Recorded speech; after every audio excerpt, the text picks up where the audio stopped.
Hello everyone and welcome back to the channel. आज की video में हम लिब्रे ऑफिस राइटर की एडवांस्ड मास्टर क्लास करेंगे और इसके साथ ही लिब्रे ऑफिस राइटर को ख़त्म करेंगे। हमने बहुत सारी बेसिक चीज़ें देख ली हैं, जिसमें हमने सबसे पहले स्टार्ट किया फॉन्ट से, स्टाइल्स को आगे लेकर चले। उसके बाद पेज का स्टाइल हमने देखे, हेडर एंड फुटर देखे, टेबल ऑफ कंटेंट देखे, कैसे टेबल्स इंसर्ट करने हैं, कैसे इमेजेस इंसर्ट करनी है, कैसे रेफरेंसेस देने हैं और कैसे उन रेफरेंसेस को साइट करना है। ये सब हम वीडियोस में अभी तक देखते हुए आए हैं।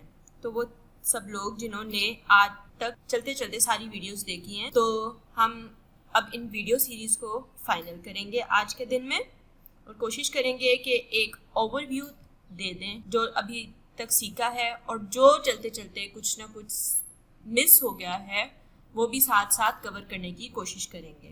तो by the end of this video आप देखेंगे कि प्रॉपरली आपको स्टाइल्स कैसे यूज़ करने आने चाहिए। आप एक प्रोफेशनल की तरह अपने पेज स्टाइल्स को कैसे कंट्रोल कर सकते हैं। मैं कोशिश करूँगी कि आपको ये भी दिखा सकूँ कि आप डिफरेंट पेजेस पे डिफरेंट नंबरिंग्स कैसे अप्लाई कर सकते हैं। फॉर एग्जांपल कुछ पेजेस पे आपकी रोमन आ जाए और कुछ पे अरेबिक पेज नंबरिंग आ जाए। हम टेबल ऑफ कंटेंट को इंसर्ट करना और उनको कस्टमाइज करने को भी टच करेंगे। फिर इसके साथ साथ हम देखेंगे कि हम कॉलम्स और सेक्शंस के साथ कैसे काम कर सकते हैं, टेम्पलेट्स कैसे क्रिएट कर सकते हैं ताकि हमें बार बार न्यू स्टाइल्स को क्रिएट ना करना पड़े, how to perform mail merge, और इसके साथ साथ how to use advance tools like cross references and track changes. तो बिगिनर लेवल से आहिस्ता आहिस्ता हम एडवांस लेवल पर कैसे मूव किए हैं, ये आज की वीडियो में हम देखेंगे। तो जब हम बिगिनर लेवल का एक डॉक्यूमेंट बनाते हैं, उससे प्रोफेशनल लेवल का डॉक्यूमेंट कैसे बनाएंगे आज की वीडियो में हम देखेंगे। तो चलिए तो फिर अब हम स्टार्ट करते हैं। तो जब हम स्टार्ट करने लगे हैं, एडवांस लेवल पे जाने लगे हैं, तो सबसे पहले हमें पता होना चाहिए कि स्टाइल्स को कैसे कंट्रोल करना है और स्टाइल्स के साथ काम कैसे करते हैं, क्योंकि स्टाइल सबसे इम्पॉर्टेंट हैं। अगर आप ये स्किप करेंगे तो बाकी सब काम सही से नहीं हो सकेगा। तो ज़्यादातर जो बिगिनर्स होते हैं फॉर्मेट ऐसे करते हैं कि वो टेक्स्ट को सिलेक्ट करते हैं, उसका फॉन्ट साइज़ चेंज कर लेते हैं, उसका फॉन्ट चेंज कर लेते हैं, साइज़ को कम या ज़्यादा कर लेते हैं, बोल्ड कर लेते हैं और स्पेसिंग उसमें ऐड कर लेते हैं स्पेस बार प्रेस करके या फिर टैब्स प्रेस करके या फिर एंटर प्रेस करके। फॉर एग्जांपल अगर उन्होंने कोई हेडिंग देनी है तो वो सिंपल इसको सिलेक्ट करेंगे और फॉन्ट साइज़ चेंज कर लेंगे, उसको बोल्ड कर देंगे। तो जब हम इस तरह से कोई काम करते हैं, मैनुअली करते हैं, इसे कहते हैं हम डायरेक्ट फॉर्मेटिंग। अभी डॉक्यूमेंट में अगर एक कोई डॉक्यूमेंट हो तो डायरेक्ट फॉर्मेटिंग बहुत डेंजरस होती है, क्योंकि इसकी वजह यह है कि अगर आपका एक डॉक्यूमेंट 100 पेजेस का है और आपने उसमें डायरेक्ट फॉर्मेटिंग अप्लाई की हुई है, स्टाइल्स नहीं यूज़ किए हुए, तो आपने अगर हेडिंग्स में फॉर एग्जांपल हेडिंग 1 में चेंज लाना है तो पूरे डॉक्यूमेंट के 100 पेजेस पे आपको चेंज मैनुअली लाना पड़ेगा। तो इसका सही तरीका क्या है, उसके लिए आप क्या करें, F11 प्रेस करें या फिर यहाँ ऊपर मेन्यू बार में स्टाइल्स में जाएं। हमने शुरू में देखा था कि ये मेन्यू बार है, ये टूल्स बार है। तो यहाँ पे आप स्टाइल्स में जाएंगे। तो यहाँ पे आप जब स्टाइल्स में जाएंगे तो आपको यहाँ पे नज़र आ रहा है paragraph styles, character styles, list style. अगर आपने एडिट स्टाइल करने हैं तो ये सारी ऑप्शंस आपके पास यहाँ पे मौजूद हैं। इसके अलावा अगर हम यहाँ पे व्यू में जाएं और स्टाइल्स पे क्लिक करें या फिर F11 प्रेस करें तो हमारे पास ये एक साइड पे विंडो ओपन हो गई है। इस विंडो के अंदर अगर हम देखें तो यहाँ पे टॉप पे हमें कुछ बटन्स नज़र आ रहे हैं। सबसे पहले है पैराग्राफ स्टाइल्स, जो कि इस P की तरह के सिंबल से रिप्रेजेंट किया हुआ है। फिर ये A के सिंबल के साथ है कैरेक्टर स्टाइल्स। फिर आता है हमारे पास ये फ्रेम स्टाइल्स, फिर है पेज स्टाइल्स, फिर लिस्ट स्टाइल्स और एंड पे है टेबल स्टाइल्स। तो ये 6 ऑप्शंस हमारे पास आई हैं जो कि आपके ओवरऑल सारे स्टाइल्स को कंट्रोल करती हैं। अगर आप इनके साथ काम करेंगे और स्टाइल्स को यूज़ करेंगे तो पूरा बड़ा डॉक्यूमेंट को हैंडल करना ज़्यादा इजी हो जाएगा।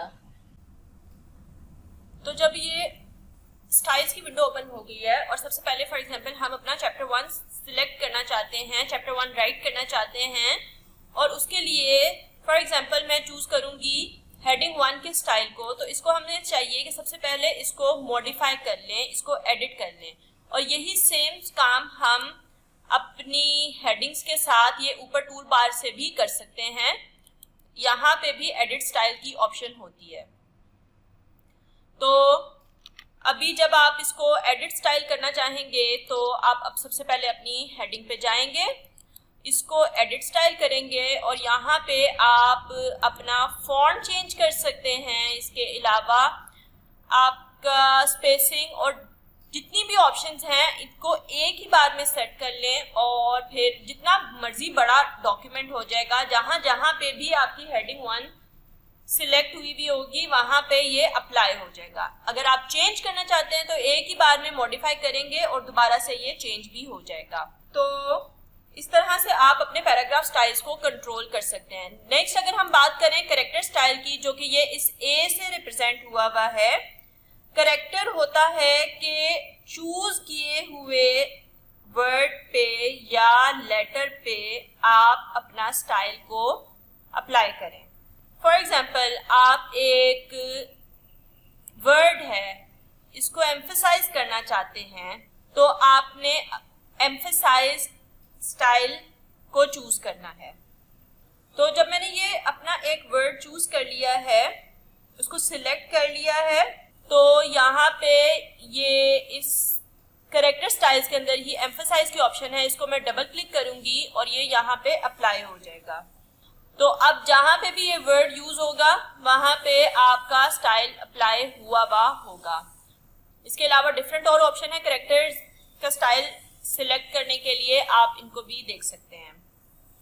फिर हम बात करते हैं अपने लिस्ट स्टाइल्स की। अगर अब हम बात कर लें तो हमें लिस्ट स्टाइल्स का पता है, हम नंबरिंग के लिए या फिर लिस्ट्स बनाने के लिए हमारे डिफरेंट स्टाइल्स होते हैं, और यही ऑप्शन आपके पास इधर भी मौजूद है टूल बार्स के अंदर। नंबरिंग हमने देखा था, लिस्ट जब हमारी बनती है तो कुछ जगहों पे हमारा सीक्वेंस इंपॉर्टेंट होता है और कुछ पे सीक्वेंस इंपॉर्टेंट नहीं होता। जहाँ पे सीक्वेंस इंपॉर्टेंट हो वहाँ पे आप नंबर्स यूज करते हैं, और जहाँ पे सीक्वेंस इंपॉर्टेंट ना हो वहाँ पे आप बुलेट्स को यूज करते हैं। तो जब आप बुलेट्स को यूज कर रहे हों तो हमारे पास यहाँ पे ये सारी ऑप्शंस मौजूद हैं। आप इनको यहाँ से एडिट कर सकते हैं राइट क्लिक करके, और जब आप एक बार एडिट कर लेंगे और अगर फॉर एग्जांपल आपने ये वाली बुलेट का स्टाइल चूज किया है अपनी ऑप्शन में, तो इसका जो स्टाइल आपने एडिट किया हुआ होगा वही हर जगह पे यूज होगा। फिर अगर हम बात करें अपने फ्रेम स्टाइल की, तो फ्रेम स्टाइल यूज होता है हमारे टेक्स्ट बॉक्सेस के अंदर और इमेजेस के अंदर, जहाँ पे हम अपनी बाउंड्री बना देते हैं, जहाँ पे हम फ्रेम बना देते हैं। और जब उस फ्रेम का स्टाइल हम लोग यहाँ चूज करेंगे और एडिट करेंगे तो जहाँ जहाँ पे भी आपने अपना फ्रेम यूज किया हुआ होगा वहाँ पे वो सारा चेंज हो जाएगा। तो याद रखिएगा, ये प्रोफेशनल डॉक्यूमेंट बनाने का रूल नंबर 1 है कि आपने मैनुअली फॉर्मेट नहीं करना। आप हमेशा स्टाइल्स को चूज करेंगे, उनको यूज करेंगे, अपनी मर्जी से एडिट करेंगे, ताकि अपने डॉक्यूमेंट में आगे चलते चलते जहां जहां पे भी आपने वो स्टाइल चूज किया हुआ होगा और यूज कर रहे होंगे वहां उस जगह पे आपके वो चेंजेस आ जाएंगे, ताकि आपको बार बार मैनुअली कोई काम ना करना पड़े। अब पैराग्राफ स्टाइल्स और फ्रेम स्टाइल्स, लिस्ट स्टाइल्स देखने के बाद अब हम बात करते हैं पेज स्टाइल्स की। तो पेज स्टाइल्स हमने पिछली वीडियोस में देखा था कि कंट्रोल करता है आपके हेडर को, फुटर को, पेज के मार्जिन को और पेज नंबर फॉर्मेट को। तो ओवरऑल ये काफ़ी एक कंफ्यूजिंग सा टॉपिक रहता है, इसलिए इसको काफ़ी डिटेल में हेडर एंड फुटर वाली वीडियो में एक्सप्लेन किया गया था। तो लोग करते क्या हैं, यूजुअली जो बिगिनर्स होते हैं वो मैनुअली अपने हेडर्स को, फुटर को कंट्रोल कर रहे होते हैं, उनको डिलीट कर रहे होते हैं, इंसर्ट कर रहे होते हैं, जिसकी वजह से फॉर्मेटिंग ख़राब हो जाती है। फिर इसके बाद अगर आप चाहें कि आपके फर्स्ट पेज पे कोई पेज नंबर शो ना हो या हेडर एंड फुटर दोनों शो ना हो, या फिर आप डिफरेंट पेजेस पे अपने डिफरेंट स्टाइल्स अप्लाई करना चाहें, तो हमें पेज स्टाइल्स को कंट्रोल करना पड़ता है, क्योंकि ये margins, headers, footer, page number format, ये सब के सब पेज स्टाइल्स का पार्ट होते हैं। अगर आप इनको मैनुअली कंट्रोल करना चाहेंगे तो ना सिर्फ ये मुश्किल होगा बल्कि आपकी पूरी फॉर्मेटिंग को भी ख़राब करेगा। तो जब आप चाहते हैं कि आपका जो फर्स्ट पेज है वो कवर पेज बन जाए और उसके ऊपर हेडर एंड फुटर अप्लाई नहीं हो, तो आप करते क्या हैं कि इंसर्ट में जाते हैं, यहाँ पे मोर ब्रेक्स में, और इंसर्ट करते हैं आप मैनुअल ब्रेक। फिर यहाँ पे जो पेज स्टाइल है इसमें आप चूज करेंगे, आप अपने फर्स्ट पेज को एज अ फर्स्ट पेज ही सेट कर देंगे, इसका पेज स्टाइल सिलेक्ट कर लेंगे, तो आपका जो फर्स्ट पेज है वो विदाउट हेडर एंड फुटर हो जाएगा। तो अब आपका ऐसे अपना कवर पेज तैयार कर सकते हैं। फिर जब आप दूसरे पेज पे जाएं और आप फॉर एग्जांपल आप चाह रहे हैं कि 3 पेजेस आपके रोमन नंबर्स पे आ जाएं, कि फुटर के ऊपर जो स्टाइल है, फुटर में आप चाहते हैं कि पेज नंबरिंग का स्टाइल हो रोमन, तो फर्स्ट 3 पेजेस के लिए आप अपना डिफरेंट पेज स्टाइल को चूज करेंगे, सिलेक्ट करेंगे। फिर आगे वाले पेजेस के लिए अपना डिफरेंट पेज स्टाइल रखेंगे। तो आपने करना है कि जितने आपको पेज स्टाइल्स चाहिए, फॉर एग्जांपल अगर आपके पास है टोटल 10 पेजेस का डॉक्यूमेंट, फर्स्ट पेज आपका हो गया है कवर पेज जिसके ऊपर कोई हेडर या फुटर नहीं है।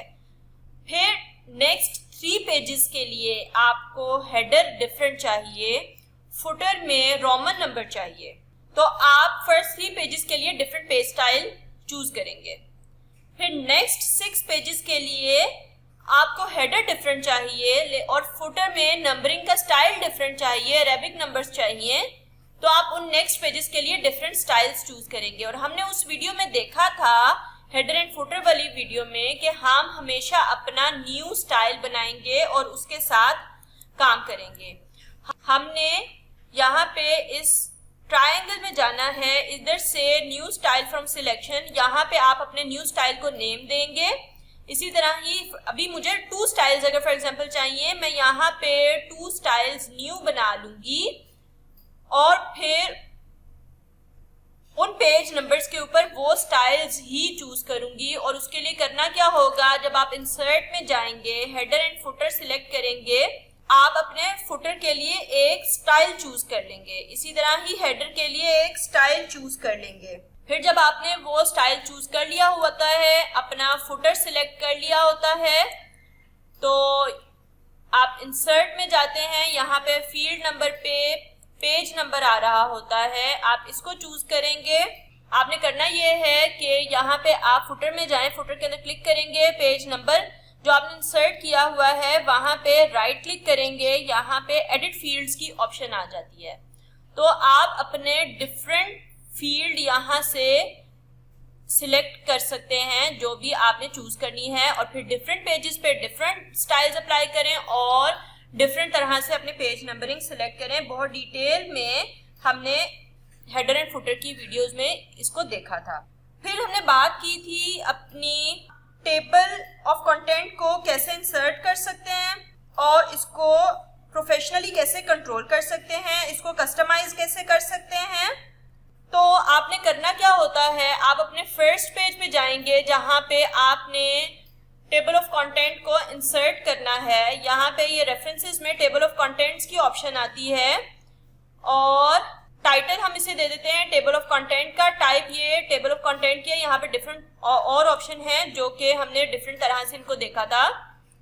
आप इसके लेवल्स कैसे सिलेक्ट कर सकते हैं, इनका स्टाइल्स कैसे सिलेक्ट कर सकते हैं, ये सब कुछ टैब से आप चेंज कर सकते हैं। इसके अलावा आपने अपने डिफरेंट लेवल पे डिफरेंट स्टाइल्स कैसे चूज करने हैं वो भी यहाँ से देख सकते हैं। फॉर एग्जांपल हमने पहले देखा था कि हेडिंग 1, हेडिंग 2 और हेडिंग 3 को हम डिफरेंट लेवल असाइन कर देते हैं, लेकिन अगर आपने कहीं पे कोई और स्टाइल चूज किया हुआ है उसको भी आप अपने लेवल में इंक्लूड कर लेंगे। फॉर एग्जांपल ये डिफॉल्ट पेज स्टाइल है, इसको आप 1 कर लेते हैं, हेडिंग 1 को आप 2 पे ले जाते हैं। तो ऐसे करते करते आप यहाँ पे डिफरेंट लेवल असाइन करेंगे और फिर अपना टेबल ऑफ कंटेंट इंसर्ट कर लेंगे। और इसके अलावा एंट्रीज में हमने देखा था कि जो आपके ये लीडर डॉट्स हैं इनको भी आप चेंज कर सकते हैं कि आपके डॉट्स की जगह पे लाइन कैसे अपेयर होगी। तो यहाँ पे हम ओके करेंगे तो ये टेबल ऑफ कंटेंट इंसर्ट हो गया है, ये सेम पेज पे इंसर्ट हुआ है। यहाँ पे आप पेज ब्रेक इंसर्ट कर लेंगे तो आपका ये जो टेक्स्ट है, ये कंटेंट है आपका, ये नेक्स्ट पेज पे शिफ्ट हो जाएगा। इसके अलावा हम इसको अपनी मर्जी से कस्टमाइज कर सकते हैं क्योंकि वो स्टाइल्स को चेंज करने की ऑप्शन आपके पास हमेशा मौजूद रहती है। इसके अलावा अगर हम बात करें तो अगर कभी कभी हमें चाहिए होता है कि हम एक सेक्शन अलहदा से बना लें, क्योंकि सेक्शन आपको अलाउ करता है कंटेंट को प्रोटेक्ट करने के लिए और उसके अंदर हम डिफरेंट फॉर्मेटिंग अप्लाई कर सकते हैं या फिर कंटेंट को हाइड कर सकते हैं। तो फॉर एग्जांपल जब हमने अपेंडिक्स को एडिट करना होता है तो वो प्रोटेक्टेड हो सेक्शन में, उसके लिए हम क्या करते हैं, इंसर्ट में जाते हैं और यहाँ पे ये सेक्शन 1 या फिर 2 सेक्शन या जितने भी हमें चाहिए होते हैं वो हम ऐड कर सकते हैं। फिर अगर हमें रिसर्च पेपर राइट कर रहे हो तो न्यूज़पेपर स्टाइल लेआउट हमें टेक्स्ट के लिए चाहिए होता है। उसको करने के लिए हमने करना क्या होता है कि अभी मैं ऐसे कर रही हूँ क्योंकि मेरे पास टेक्स्ट पहले से मौजूद है, वरना डायरेक्ट आप वो लेआउट चूज करते हैं और उसके अंदर राइट करना स्टार्ट कर देते हैं। तो चलिए मैंने यहाँ पे ये टेक्स्ट को चूज किया है, सिलेक्ट किया है। इसमें यहाँ से हम फॉर्मेट में जाएंगे और ये एक कॉलम्स की ऑप्शन मौजूद है। इसमें मैं अगर 2 कॉलम्स कर दूंगी, बिल्कुल हाफ में डिवाइड होंगे विद इक्वल साइज। तो जहाँ पे सिलेक्शन है, जो सिलेक्ट किया हुआ है, अप्लाई टू सिलेक्शन करेंगे, इसको ओके करेंगे तो ये डिवाइड हो जाएगा कॉलम्स में। अच्छा, तो अब आपने जब अपने डॉक्यूमेंट में अपने paragraph style, character style, frame style, list style, table style सब कुछ सेट कर लिया है, अपनी मर्जी से एडिट और मॉडिफाई कर लिया है, तो मोर और लेस हमें बाकी असाइनमेंट्स में, रिपोर्ट्स वगैरह में इसी तरह के टेम्पलेट्स चाहिए होते हैं, इसी तरह के स्टाइल्स चाहिए होते हैं। तो बजाय इसके कि हम हर एक न्यू डॉक्यूमेंट में बिल्कुल शुरू से हर एक चीज़ को स्टार्ट करें, सारे स्टाइल्स को एडिट करें, हेडर एंड फुटर वगैरह को एडिट करें, हम करते क्या हैं कि एक बार जब आपने अपना डॉक्यूमेंट सेट कर लिया है, टेबल ऑफ कंटेंट सेट कर लिए हैं, स्टाइल सेट कर लिए हैं, तो यहाँ से फाइल में जाएंगे आप। यहाँ पे हमारे पास ऑप्शन मौजूद है टेम्पलेट्स की, तो इसमें आप सेव एज टेम्पलेट कर लेंगे। इसको आप अपना एक नेम दे दें।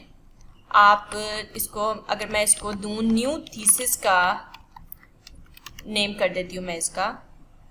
अगर हम चाहते हैं कि हर बार जब भी हम अपना डॉक्यूमेंट ओपन करें तो यही जो स्टाइल, अभी हमने स्टाइल सारे सेट किए हैं, यही ओपन हो, यही टेम्पलेट ओपन हो, तो सेट एज डिफ़ॉल्ट आप इसे कर सकते हैं। इसके अलावा यहाँ पे कैटेगरी आपने चूज़ करनी है। मैं इसे माय टेम्पलेट्स में स्टोर कर लूँगी, इसको सेव कर लूँगी और यहाँ पे इसको हम सेव कर लेते हैं। तो अब जब भी हम न्यू डॉक्यूमेंट ओपन करेंगे, हमने इसमें फाइल में जाना है। यहाँ पे नीचे टेम्पलेट्स में हमारी इस न्यू थीसिस की ऑप्शन आ गई है। हम सिर्फ इसको चूज़ करेंगे और ओपन करेंगे तो हमारा ये लोड हो जाएगा और हम इसको यूज़ करके ही अपना डॉक्यूमेंट अब बनाया करेंगे। तो ये एक इजी और क्विक मेथड है जिसमें आपको बार बार अपनी चीज़ें सेट नहीं करनी पड़ती हैं। इसके बाद अब हम बात करते हैं मेल मर्ज की, जो कि शुरू में हमने जिक्र किया था कि आज हम एक न्यू चीज़ है जो कि बाकी वीडियोस में कवर नहीं हुई है, क्योंकि लेकिन ये एक काफ़ी पावरफुल फीचर है और इसका जो यूज़ है वो लेटर्स में, सर्टिफिकेट्स में, इनविटेशंस में होता है। इसको टच ना करने की वजह ये थी कि इसमें हमें स्प्रेडशीट या फिर कैल्क की ज़रूरत थी। जब हम अपने कैल्क में अपनी डेटा को स्टोर कर लेते हैं, अपने डेटा इंसर्ट कर लेते हैं, तो आपके पास एक फ़ाइल मौजूद है, स्प्रेडशीट एक आपकी मौजूद है। हम जाएंगे यहाँ से टूल्स में हमारे पास ऑप्शन मौजूद होती है मेल मर्ज विज़ार्ड की, जो कि ये है। इसमें हम अब अपना डॉक्यूमेंट सिलेक्ट करेंगे और कनेक्ट कर लेंगे अपनी स्प्रेडशीट को। अभी फ़िलहाल मेरे पास कोई भी स्प्रेडशीट नहीं है, तो होगा क्या कि Libre office writer automatically generate कर देगा मल्टीपल पर्सनलाइज्ड लेटर्स। तो ये जब हम ऑफिस में काम कर रहे होते हैं तो हमें इन चीज़ों की ज़रूरत पड़ती है। अभी मेरे पास एक स्प्रेडशीट नहीं है, जिसकी वजह से मैं इसको मज़ीद आगे नहीं लेके जा रही हूँ, लेकिन आप मेल मर्ज को स्किलफुली यूज़ कर सकते हैं लिब्रे ऑफिस राइटर में। इसके अलावा जब हमारा एक डॉक्यूमेंट कंप्लीट हो जाता है और हमें एंड पे रेफरेंसेस डालने होते हैं और डॉक्यूमेंट में साथ साथ टेक्स्ट के अंदर उन डॉक्यूमेंट्स को साइट भी करना होता है, तो उसके लिए हम जाते हैं रेफरेंसेस में और यहाँ पे बिब्लियोग्राफी डेटाबेस है, इसको हम अपडेट करते हैं। और इसके अंदर कोई भी न्यू रिकॉर्ड का बटन नहीं है, बल्कि जब भी हम एक अपना रिकॉर्ड अपडेट करते हैं तो नीचे लास्ट एम्प्टी रो आ जाती है, उसके अंदर हम अपना डेटा अपडेट करते रहते हैं और जो एम्प्टी रो होती है उसी को ही यूज़ करते हैं। और इसके अलावा इसमें कोई सेव का बटन भी नहीं है, सिंपल इसको क्रॉस करेंगे हम। जब हमने अपने टेक्स्ट के अंदर उसको उस रेफरेंस को साइट करना होता है, तो ये साइटेशन पे हम क्लिक करते हैं और जो उसका शॉर्ट नेम है वो वाला सिलेक्ट कर लेते हैं। हमें पता होता है कि उसका आइडेंटिफायर कौन सा है, वो आइडेंटिफायर सिलेक्ट हो जाता है। और उसकी तो इसके अलावा जो यहाँ पे एक और ऑप्शन आती है हमारे पास रेफरेंसेस के अंदर, ये क्रॉस रेफरेंस के, यहाँ पे तो हम अपने रेफरेंसेस को ऐड कर लें। क्रॉस रेफरेंस के अंदर क्या होता है कि हम अपनी हेडिंग्स या पैराग्राफ्स या और डिफरेंट चीज़ों को भी रेफ़र कर सकते हैं। तो उनकी जो नंबरिंग है, जैसे फॉर एग्जांपल हमने एक टेक्स्ट लिखा है जो कि किसी और हेडिंग से इंस्पायर्ड है या किसी और पैराग्राफ से इंस्पायर्ड है, तो उस हेडिंग का या उस पैराग्राफ का नंबर आपके टेक्स्ट के अंदर आ जाता है, जो कि क्लिकेबल होता है और आपको पता चल जाता है कि ये पर्टिकुलर टेक्स्ट आपको कहाँ से इंस्पायर्ड हैं आप इस पर्टिकुलर टेक्स्ट के लिए, और उस हेडिंग की तरफ या उस पैराग्राफ की तरफ आप डायरेक्टली जा सकते हैं। फॉर एग्जांपल मेरे पास ये चंद एक हेडिंग्स जो कि मैंने यूज़ की हैं अपने टेक्स्ट के अंदर, अपने डॉक्यूमेंट के अंदर, वो आ रही हैं। मैं अभी इस nature, energy and global diversity को यूज़ करना चाहती हूँ, तो इसको मैं इंसर्ट कर दूँगी। इसको क्लोज़ करते हैं तो ये हमारे पास आ गया है कि इसका पेज नंबर कौन सा है, तो हम लोग डायरेक्टली हम इसके ऊपर जा भी सकते हैं। इसके अलावा जब हम रिसर्च पेपर लिख रहे होते हैं तो बिल्कुल नीचे बॉटम पे हमारे फुट नोट्स होते हैं। फुट नोट्स जो होते हैं वो हम इंसर्ट करते हैं अपने इंसर्ट में जाके। यहाँ पे हमारे पास footnote and endnote की ऑप्शन है, हम फुट नोट इंसर्ट कर सकते हैं। आपने टेक्स्ट के अंदर अगर आपने कोई इन्फॉर्मेशन एंटर की हुई है, ऐड की हुई है, तो उसका फुट नोट आप बिल्कुल एंड पे यहाँ पे एंटर कर सकते हैं और ये ऑटोमेटिकली नंबर्ड हो सकता है। इसके अलावा अगर आप अपने कोलैबोरेशन वगैरह के लिए ज़रूरत होती है कि अपने चेंजेस को ट्रैक करते रहें, कि अगर आपका एक डॉक्यूमेंट शेयर्ड है तो उसके चेंजेस को ट्रैक करने के लिए आपने उसको चेंजेस को एक्सेप्ट करना है, रिजेक्ट करना है, तो आपने क्या करना है कि एडिट में जाना है और यहाँ पे ट्रैक चेंजेस की ऑप्शन मौजूद है। इसमें आप रिकॉर्ड अपना ट्रैक करना चाहते हैं तो उसको भी आप इनेबल कर देंगे तो आप आपके डॉक्यूमेंट के अंदर जितने चेंजेस आते रहेंगे वो उनको आप एक्सेप्ट या रिजेक्ट कर सकते हैं। तो ओवरऑल हमने सबसे ये सीखा है कि जब भी हम अपना डॉक्यूमेंट बनाएंगे तो हमेशा हमने स्टाइल्स को यूज़ करना है और पेज स्टाइल्स के हमने डॉक्यूमेंट को कंट्रोल करना है, और अगर लॉन्ग डॉक्यूमेंट्स हो जाएं तो बिल्कुल भी मैनुअल फॉर्मेटिंग यूज़ नहीं करनी। तो लिब्रा ऑफिस राइटर वो एक बहुत पावरफुल टूल है। अगर हम इसे मास्टर कर लेते हैं तो हम अपनी थीसिस के लिए, बुक्स के लिए, रिपोर्ट्स के लिए, रिसर्च पेपर्स के लिए और डिफरेंट तरह के असाइनमेंट्स के लिए हम काफ़ी प्रोफेशनल हो जाते हैं। अगर आपको ये वीडियो अच्छी लगती है तो आप इसे प्लीज़ लाइक कर लें, चैनल को सब्सक्राइब कर लें, और एक बिल्कुल न्यू वीडियो सीरीज़ स्टार्ट होने वाली है जो कि काफ़ी इंटरेस्टिंग है। उम्मीद करती हूँ कि आप उसको भी देखना चाहेंगे, तो काइंडली चैनल को सपोर्ट करें। Thank you so much.